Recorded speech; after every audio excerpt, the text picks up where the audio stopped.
Disclaimer. বস আরেকটা মুরগি। কই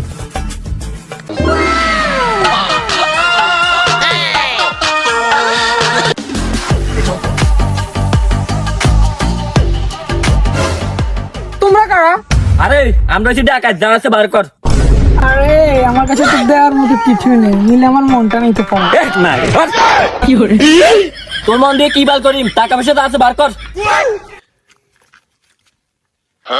ওই শাস্তা মাকে কিনে রাখছে কোনে? কি করে দে দা। হ্যালো বাবু, তুমি কোথায়? এই ওর থেকে মোবাইলটা নিয়ে আয়, দা। ওস্তাদ মালটাকেও রেখে দি, রাতে খেলা হবে। এই এদিকে আয়। শুধু মাইয়া শখ কর কেন? দাও তো মোবাইল লেন, মাইয়া দেখলে সাথে আইলে করো, দা। মোবাইল দে। আমার মোবাইল। আরে আমার মোবাইল। এই